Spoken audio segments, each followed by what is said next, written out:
relation between zeros of the polynomial and the coefficients of the polynomial. So coefficients are A, B, C, right? So let's say the next topic for us is relation between zeros of the polynomial and coefficients Okay, so let's look at a quadratic polynomial p of x, which is ax square plus bx plus c. So here, let's say alpha and beta are the zeros of the polynomial. Okay, I am assuming alpha and beta, two constants, are the zeros of the polynomial, and these values a, b, c are the coefficients. All right, here a is the coefficient of x square term, b is the coefficient of x term, and c is a constant. Okay, so now let's look at, I said like alpha and beta are the polynomials, right? So in that case, can I write p of x as x minus alpha into x minus beta, right? I can write that, right? So I am assuming alpha and beta are the roots of the polynomial. So p of x, I can write as x minus alpha into x minus beta. So let's expand that and see how we will get this polynomial. X into x is x square, correct? And then x into minus beta is minus beta x. And then minus alpha into x is minus alpha x. Minus alpha into minus beta, that will be plus alpha beta. Now, so x square, and I'll take minus x common here. So can I write this as alpha plus beta, right? So minus beta x minus alpha x, if I take minus x common, it can be beta plus alpha or alpha plus beta. I'm just writing in the order. Plus alpha beta. Now, if I look at this, so if I arrange this in the same format of our generic form of the quadratic polynomial, it is x square minus of alpha plus beta is a coefficient here, right? For the x term, plus alpha into beta is a constant. So this is p of x. But what is the generic form of the quadratic polynomial? This is x square plus bx plus c. So can I equate a as 1 here and b as this value and c as this value, right? Then, so here a became 1 if I equate these two, and b became minus of alpha plus beta, and c is alpha into beta. So now, can I say alpha plus beta equal to, right? Alpha plus beta equal to minus b by a. Can I write that? What is minus b? If I send this value to that side, it is minus b, and a is anyways 1. So I can say minus b by a. And alpha into beta, I can say as c by a. Hope you're following, right? So if alpha and beta are the zeros of a quadratic polynomial, then if I get the polynomial using alpha and beta, this is what I get. And now if I equate that to the generic form, I can conclude the sum of the zeros, which is alpha plus beta, is minus b by a is the formula. And alpha into beta, the product of the zeros, is c by a. So now it is these are the formulas that you need to remember. I just explained like how we got what is alpha plus beta and what is alpha into beta. So alpha plus beta is minus b by a. Minus b is coefficient of x. Sorry, b is coefficient of x, and minus times of coefficient of x by coefficient of x square. So minus b by a, and alpha into beta, the product of the zeros, is c by a. Okay, so these two formulas are important. Based on that, we can do some problems here. Okay, so let's remember that. Similarly, okay, we'll check one example and validate whether alpha and beta and alpha into beta, if we add the zeros, are we getting the same value as minus b by a? And if we product the zeros, are we getting and matching with the value c by a. So we can validate using one of the polynomial. Let me take any one polynomial here. So for example, p of x. So p of x I am taking as x square plus 7x plus 10. Okay. So this is the polynomial I am taking. So now for these polynomials, first we need to find the zeros. Okay.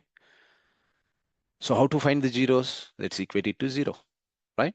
So x square plus 7x plus 10 equal to 0. So can I write this 7x as, I just want to split so that I can write in terms of the factors. So this x square and the 7x I will write as, this you will know in the quadratic equations how to split into the factors for a quadratic equation, or yeah, here it is a polynomial. So x square plus, can I write 7x as 2x plus 5x? 2x plus 5x is 7x, right? And then plus 10. So I am just rearranging the middle term so that I can take some common factors here. And then from the first two, I can take x common. And from the last two, I can take 5 common. Okay. So here, if I take x common, this is x plus 2. And here, if I take 5 common, it is x plus 2. So in both the terms, x plus 2 is common. So I'll take out x plus 2. Then I'm left with x plus 5. This is how we can write the factors of a quadratic. So x plus 2 into x plus 5. Then, so I can equate either x plus 2 as 0 or x plus 5 as 0. If any value is 0, then the whole value becomes 0, right? So for what value of x, this is 0, which is minus 2. And for what value of x, this is minus 5. That means I got two values, minus 2 and minus 5. These two are the zeros of this quadratic polynomial, x square plus 7x plus 10. Now, we just got our theory, our formulas here, right? The sum of the zeros, that is alpha plus beta is minus b by a, and alpha into beta is c by a. So let's verify that. So here, our alpha is minus 2 and our beta is minus 5, right? And here from the equation, what is a? X square means it is 1. B is plus 7. I just write 7. And C is 10. Okay, from the quadratic equation. Sorry, quadratic polynomial. Now, what is alpha plus beta? Alpha plus beta equal to minus b by a, right? So first let's find the value. What is minus b? Minus 7 by a is 1. So I should get the value minus 7. Let's validate here. So what values we got? Minus 2, minus 5. So minus 2 plus minus 5. That is minus 7. So is it matching? So the sum of the zeros, if we find the zeros and add them, or using the formula, we are getting the same value. So that is proved that we don't need to find the zeros of a polynomial if we already know the formula, that is alpha plus beta is minus b by a. So if a polynomial is given, they ask you to find the sum of the polynomials or the product of the polynomials, you just use the formula minus b by a and c by a. So you don't need to even find the zeros of the polynomial, because we already know there is a formula exists that we can directly use. And similarly validate alpha into beta. Alpha into beta is c by a. What is c here? 10. By what is a? 1. So this should get 10, right? So what is alpha into beta here? Our first root is minus 5 into minus 5. So 2 into 5 is 10, minus into minus is plus. So 10.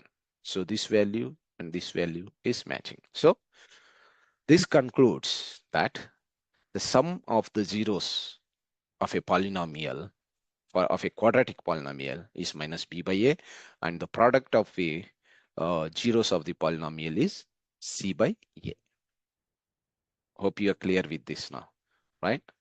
So for the quadratic polynomial, the zeros of the polynomial we found, how to find the zeros by equating it to 0, and then how to sum it. If we add the zeros of the polynomial, we will get we can get using minus b by a. The product we can get using c by a. Okay, now this is for the quadratic polynomial. How about a cubic polynomial, right? So let's write the generic form of cubic polynomial. So here the p of x equal to ax cube, as it is a cubic polynomial, plus bx square plus cx plus d. Here, what is our condition? A should not be 0, right? If a is 0, then it becomes a quadratic polynomial. And all these coefficients, a, b, c, d, should belong to real numbers. Okay, now, so here, let's say alpha, beta, and gamma, because we will have 3 zeros, right? So let's assume this alpha, beta, gamma are zeros of the polynomial, zeros of cubic polynomial. Now, there is a formula for the sum of the zeros of the polynomial, which is still minus b by a. And then here you will get alpha beta plus beta gamma plus gamma alpha. This also you will get the product of the consecutive zeros of the polynomial, the sum of the product of the consecutive zeros of the polynomial. The formula for this is c by a. And the product of the product of the zeros of the polynomial, which is minus d by a. So these are the formulas. I don't think you need a derivation for this. The derivation you can get using x minus alpha into x minus beta into x minus gamma. If you do that, you can still get that. So p of x you can get using x minus alpha into x minus beta. This we did for quadratic polynomial. You have a cubic polynomial, you have another 0, so you multiply that also. If you do this, then you will get these values. So the alpha plus beta plus gamma is minus b by a, and alpha beta plus beta gamma plus gamma alpha is c by a, and alpha beta gamma is minus d by a. You mostly get the quadratic polynomial for board exams if they ask to simplify. In case there are chances they can give cubic polynomial as well, but how they give, let me do a recent example of that, right, which was asked in the board exams. So let's say we have a cubic polynomial 3x cube and minus 5x square minus 11x minus 3. This polynomial was given and 3 values were given. So 3 zeros, alpha, beta, gamma was already given. They asked like, are these zeros of a polynomial, right? Are these zeros of a polynomial? For example, let's say, for what values this becomes 0? For example, let's say there is a value of minus 1. Okay. If minus 1, if they say, is this minus 1 the 0 of a polynomial? So what you need to do, first you need to substitute that value, p of minus 1 you need to find. If you get a value of 0, then you can say this is 0 of that cubic polynomial. So let's substitute now. So p of minus 1, p of x is this value, and p of minus 1 means in place of x we need to substitute that value. So 3 into minus 1, in place of x I'm substituting minus 1 whole cube, minus 5 into minus 1 whole square, minus 11 into minus 1 minus 3. So let's find the value. So minus 1 whole cube means minus 1. Minus 1 into minus 1 into minus 1. So if you have an odd number of multiples, you still get the minus value. If it is an even number, then you will get a plus value for minus. So here, this is 3 into minus 1, which is minus 3. Minus 5 into minus 1 whole square becomes plus 1. Minus 1 into minus 1 becomes plus 1. So 5 into 1 is 5. So minus already there. Now, minus 11 into minus 1. That means this becomes plus 11. And then minus 3. So all the minus values you can add and keep that sign. So minus 3 and minus 5 is minus 8. And minus 3 is minus 11 plus 11. So this is becoming 0. So p of minus 1 is 0. That means the value that they have given is satisfying this polynomial and getting the value as 0. That means minus 1 is the 0 of the polynomial. Likewise, they can give another 2. You can just substitute find the value. If that becomes 0, then that is a 0 of the polynomial. If you get some other value other than 0, then it is not the 0 of the polynomial. So those type of questions can be asked. Okay, so now in this we looked at in this topic we looked at what is the relation between the zeros of the polynomial and the coefficients. So what we have done for a quadratic, we took a generic form of the quadratic polynomial and we took alpha and beta as the zeros. And then you can also get that polynomial using x minus alpha into x minus beta because those are the zeros of the polynomial. And then if that equation, if you equate to the generic form, what we got is the sum of the polynomial, sum of the zeros of the polynomial, alpha plus beta s minus b by a, and alpha into beta as c by a. This is a formula now you need to remember.